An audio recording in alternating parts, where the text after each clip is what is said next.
This is Joseph McBride doing a commentary on The Boat, which is the fifth of the Buster Keaton films that I'm discussing. This is one of his short masterpieces, really a gem, perfect little film, and released in November 1921. This one, if you've seen 1 week in this collection, has a lot of affinities to it. It's, again, an ordinary husband who's got the same wife in both films, Sybil Seeley. He brings her back after working with another actress for a while. Sybil was his wife in 1 week, and in 1 week he was putting together with her help a prefabricated house that turned out to be a complete monstrosity. In this one, he's a obsessed hobbyist who's building a boat in his basement, and it turns out to be a real nightmare. As you can see here, that he hasn't figured out how to get it out of the house. By the way, this was the house on Cole, right near the studio. You could see it from his Buster Keaton studio in Hollywood. And it appears that they built sort of a breakaway part of the house, an extension of it, to do this gag, which is really pretty terrific. He has to get the boat out of the house somehow, and you'll see the way he figures out how to do it, which is typical Buster Keaton ingenuity, but rather destructive at the same time. Buster is always dealing with big recalcitrant objects like boats and trains and houses and things that he manages to, one way or another, surmount, but a lot of harrowing situations result from them. And here, this is a great gag. Steven Spielberg did a gag like this in 1941, but not as well. They destroyed a whole house. Let's see how this works here. This is terrific.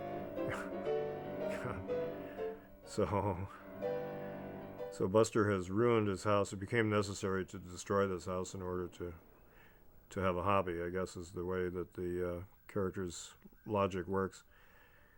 But he looks at it and he surveys it, and he tries to make the best out of things, and he finds the part of the boat that has the name of the boat, Damfino, which is a great gag that will pay off in different ways later on. And he finds the bathtub, and when I first saw this, I couldn't figure out what he was doing with the bathtub, but it's a gag that pays off well later in the film. And so it's like a little boat.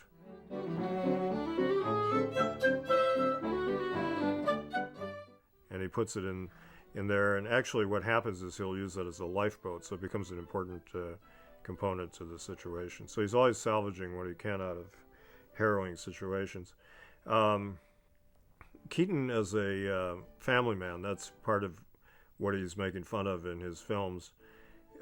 Keaton had a rather jaundiced view of married life and family life, probably coming from his parents, who had a contentious marriage, and it broke up in the late 1910s, and his father was rather abusive to his mother and to him. There's a whole debate about Keaton as an abused child.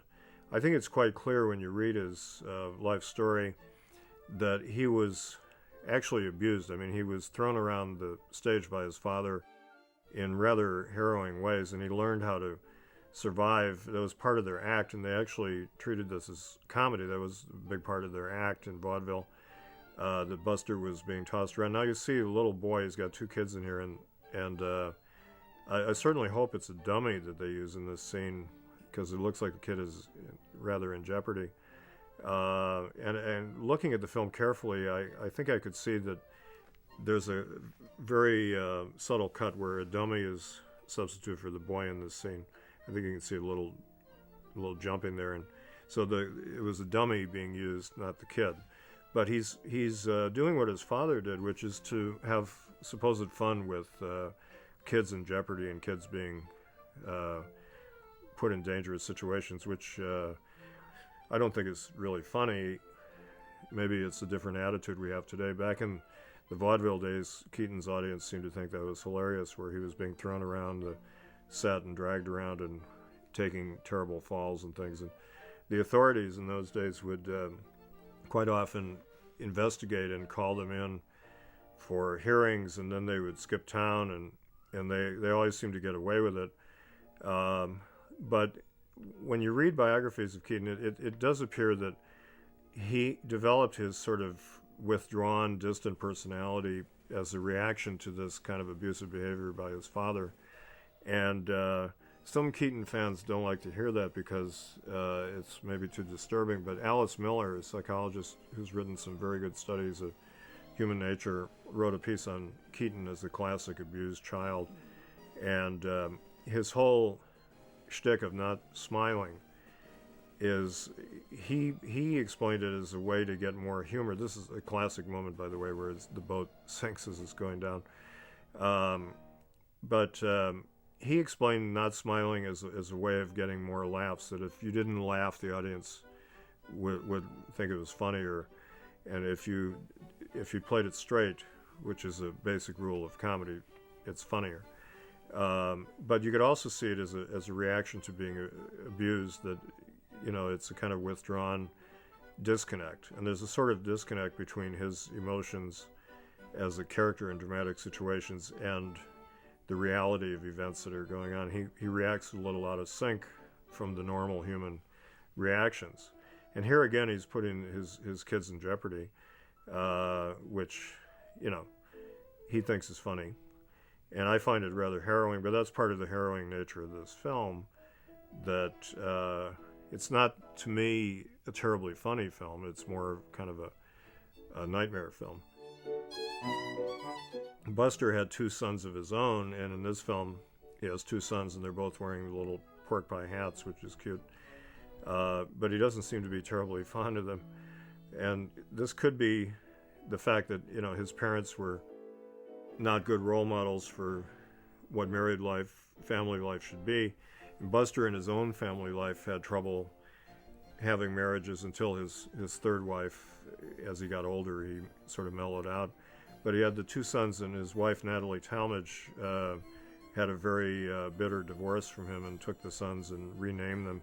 So here's Buster trying to decide if he should save his son and whether the temperature of the water is too cold or not. And he gradually decides to go in. It's kind of cruel and strange behavior, but, everything about Buster is a little strange and off. And yet the kids are resilient just like he is. So there's, on a certain level, that this is not real. It's all exaggerated. So, you're not terribly disturbed as you might be if it were done as a straight drama. But it's a curious strain of humor that today would not go over too well. But I think audiences relate to it because it's stylized. And there's a certain unsentimental streak he has about family life that is appealing to audiences today, that he's, creating some of the reality of sort of the miserable situations in which families get into.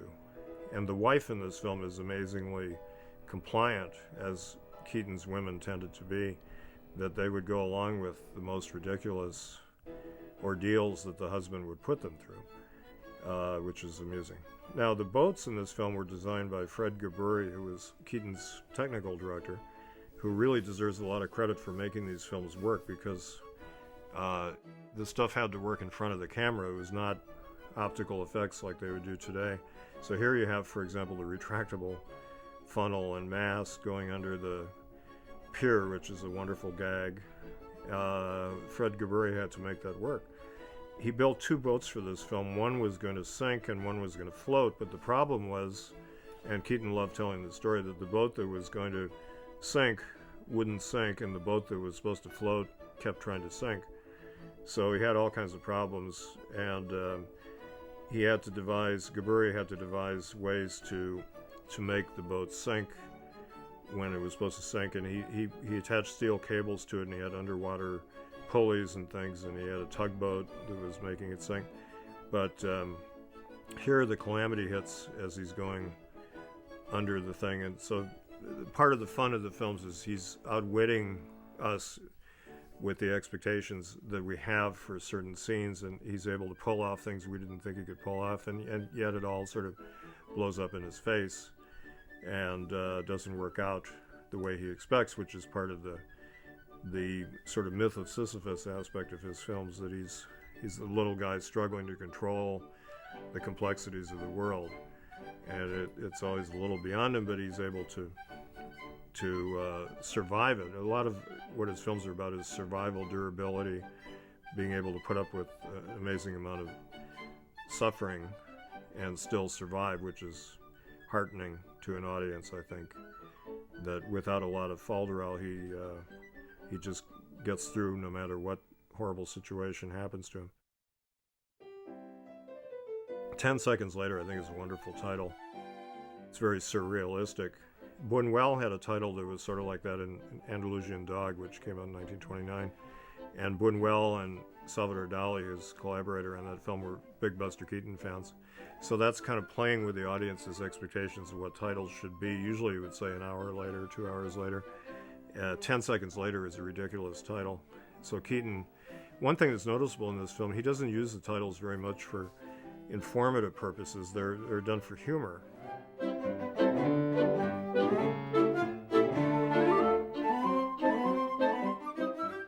So Keaton's creating an image of the family as a completely unstable entity, and yet the wife is just sort of going along with it. And, you know, one of the classic things about child abuse is that if you're an abused child, you often tend to abuse other people, and that's kind of what he does to his children in this film. Although, as you can see in this scene, he's like a child himself. There's a certain complicity he has with these boys, but he doesn't have the usual fatherly ability to protect his family. And it's the opposite. He puts him in terrible jeopardy with this whole idea that he has of having a boat. These are wonderful visual gags dealing with just tilting the camera and then having the boat obviously shot in the studio on rockers. Very effective humor, very simple comedy in some ways.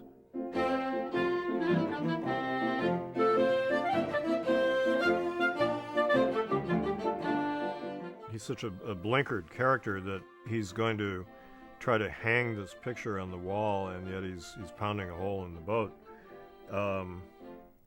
And one of the problems that Gaburi had with the boat that was supposed to float, it kept trying to sink, and he had to have crews inside the boat to pump the water out with hand pumps to keep the thing floating when the boat was on camera. And the boat that was supposed to sink, he did everything possible to make it sink. He put a lot of heavy iron weights in the boat, and he bored holes in it, and the thing wouldn't sink for some reason. Keaton later, when they did a biopic in 1957, the Buster Keaton story with Donald O'Connor playing Keaton, Keaton was the technical advisor, and they were having exactly the same problems when they tried to recreate the gags in this movie, and so Keaton luckily was around to show them how they solved the problems. But it's an old saying in films that two things you should never, well, they say three things you should never use in films. One is children, animals, and shooting on the water, because it always causes problems. So I guess in this one, you had children and shooting on the water. It was not an easy shoot at all. This film makes a very good companion to The Navigator, which is a feature he did in 1924 about a giant ocean liner, and it's just him and the girl all alone on this big ocean liner, and it's a completely different scale of gags because it's very large and this is very small. But for some reason, for that reason alone, it makes it a terrific double feature. When you show those two together, the audience really gets a kick out of seeing the smaller film and then the expanded version, in effect, with the bigger gags. So Keaton has certain props that he loves, hammers, and he's always having fun with the whole idea of that he's this master builder and craftsman, and yet things keep getting screwed up is part of the fun of that we're a little superior to him in the sense that he thinks he's so clever and things go wrong, and yet he's always, I think part of the charm of the films is he always manages to outwit us. Now, here the film gets quite really nightmarish because of the darkness and the storm arising. It's a pretty hellish view of having a hobby, but that's part of the fun of the film. One of the things that's interesting about Keaton's films, I think, is they cross different genres. This is really a comedy disaster film, if you want to look at it that way. It's on a very small scale. It's sort of like Titanic, and that would be a reference that audiences at the time were very familiar with, because the Titanic sank in 1912, and this was just a few years later. And there was a film made about the Titanic sinking just a few months after it happened, and that's a lost film. But it was sort of the ultimate example of a maritime disaster, and so this film is kind of like a comic version of this horrible situation that people were familiar with. But when it's on this small, manageable scale with one guy trying to keep the boat afloat, there's something funny about that keeps it from being too harrowing. And yet he's dealing with disastrous elements and a family in jeopardy and a man trying to keep his boat from going down in a storm. These are serious, scary things, and he's blending comedy with that, which is fairly daring. And one of the reasons maybe the audience didn't totally warm up to Keaton as much as they did to some of the other comedians of the time. Chaplin was always more popular, because with Keaton, he always kept you off balance and kind of threw you for a loop. You didn't quite know where he was going with some of his comedy, that he would deal with things that were sort of over the edge in terms of what was acceptable at the time. And that's part of what we like about him today, is the daring nature of his comedy, that he's willing and able to get comedy out of things that are not usually considered funny. And another example would be The General, which is about the Civil War, and it's based on a real incident, and a lot of it is just very real and very realistic, and yet it's terribly funny at the same time. So he had a keen sense of the ridiculousness of life, which he's able to convey in his films by looking at life head on and all the worst things that can happen. There's also, if you look at this film in a surrealistic context, there's a certain amount of sexual symbolism you could discern from it. The business with the funnel going up and down and the mast, and here you have this limp telescope with some kind of strange anal humor there. Surrealists would have a field day with that kind of humor. And I guess you could read that as an example of this guy being a poor specimen of traditional manhood, that he's failing conspicuously to be the traditional male father figure. And the mass and the funnel and the telescope, everything doesn't fulfill its normal function. So here he's herding the kids and the wife into the closet to supposedly protect them, but it also has the effect of making it a little easier for him to do some of his gags, so he doesn't have to have them in the way. And there's some very funny gags coming up here with the telegraph operator who he's trying to reach. And this is Eddie Klein, who's the co-director of The Boat, as well as many other Keaton films. Eddie Klein plays the telegraph operator, getting the SOS. Funny titles using the kind of telegraphic lightning look. And Keaton says, "Damn fino." And Eddie Klein gets irritated and says, "Neither do I."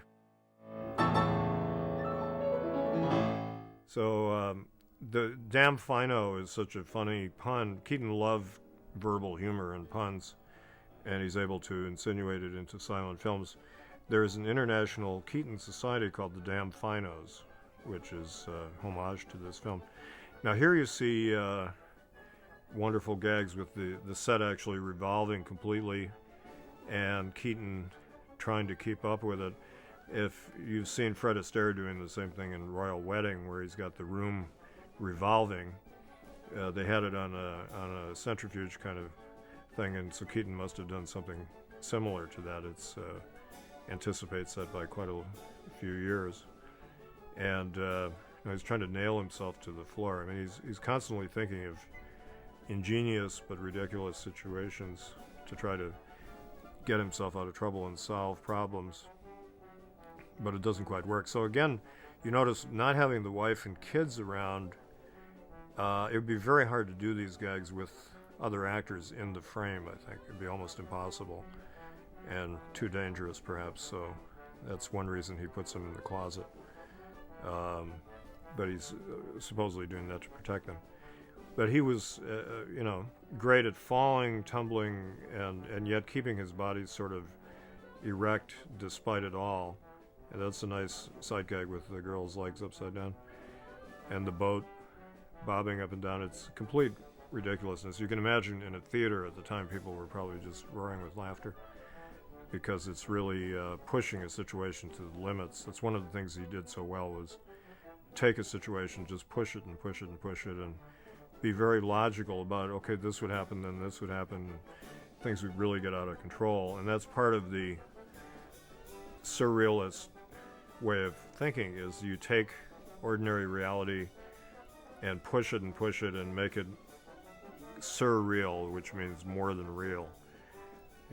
Something that could happen, but just push it to the limits, basically. But everything is logical. If you're drilling a hole in the floor, then you have to put the funnel in it, and just one thing leads to another, and the situation is getting completely out of hand. This film, I think, is one in which things are too much even for Buster Keaton, that he can control a lot of things, but this, he's giving himself a situation that is beyond even his capacity to control. But here he is, he's trying to put the painting on the water, and just can't do it. And he's going to try a desperation move with the cup, trying to drink some of the water. That's something he does in the Playhouse, and it's just ridiculous, but it's the kind of thing you might do if you're completely desperate. He's trying to bail the thing out. There's a sense of discipline and rigor to Keaton's films that is very appealing today in terms of craft. Max Sennett's films were very popular from the 1910s on, and the 1920s he was the most popular producer of short films, aside from Chaplin and Keaton and Lloyd, and Hal Roach was another one. But Sennett's films are very surreal and very wild and crazy. They tended to be even more outlandish and cartoonish than Buster Keaton's films.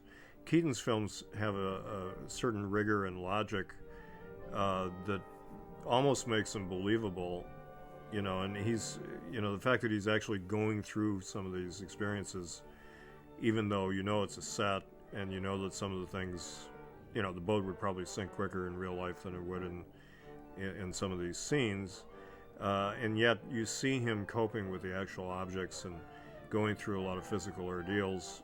It gives it a certain believability and reality that some of the Sennett films didn't have, where they had a lot of cartoon-like gags that could never happen.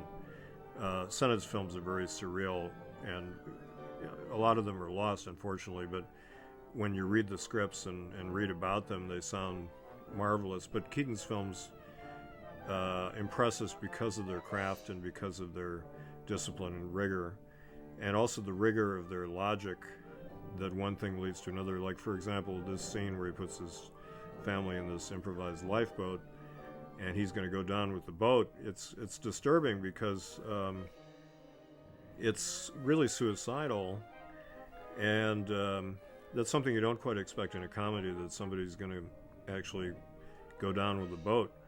It is a tradition of the ocean, but he's leaving his family behind, and he doesn't maybe really have to do this. But there's a stoical aspect to Keaton's personality that comes across very strongly in this scene, where he's just resigned to his fate. And he made a couple films that deal with suicide. Hard Luck is a short film in which he's at the end of his tether in terms of his economic situation. So it's a series of gags about him trying to commit suicide and screwing it up, which is pretty audacious, and he doesn't really pursue it all the way through the film as maybe we wish he would have. In Cops, the ending actually is a form of suicide, which is quite disturbing, a really overtly tragic ending. Here, this becomes comical because you think he's dead, you see his pork pie hat floating, and then it turns out he's in shallow water, so it redeems the situation from being tragic to being ridiculous and comic. So it's kind of a real happy ending in a sense, where they survive because they're near shore. But it's very bleak when you look at the image. It's this image of a family surrounded by darkness and water out in the middle of nowhere. And Keaton's first film as an independent filmmaker, The High Sign, started with him coming from nowhere, going somewhere, and that's kind of what he's doing in this film. Is very existential view of mankind, that he's out in the middle of nowhere and he's looking around in the darkness. That's a very characteristic pose for Keaton, that looking with his hand up, looking off into the distance. In this case, there's nothing to see because it's all dark. And the kid pulls the plug in the bathtub. So now even the little lifeboat is going to sink. So it's quite a disturbing image of family life in a sense, but that's what comedy is partly about, is taking desperate situations and making fun of them to help us cope with reality. So there's a great use of verbal humor coming up in this film. Shows how much Keaton can get out of the silent medium. A lot of the great silent filmmakers were able to do verbal jokes in the midst of silence. And of course, silent films were never completely silent because there's always a piano or an orchestra playing, which we tend to forget. But now they're wandering out in somewhere, some little piece of land, and there's this classic verbal gag coming up. And lip readers in 1924, when they saw the film What Price Glory, which was based on a famous stage play with a lot of cursing, were able to discern a lot of foul language that would not be usable in films. But Buster Keaton looks and says, "Damn fino," and everybody in the audience would get that and roar with laughter. And that's The Boat, one of the real masterpieces of the short comedy medium.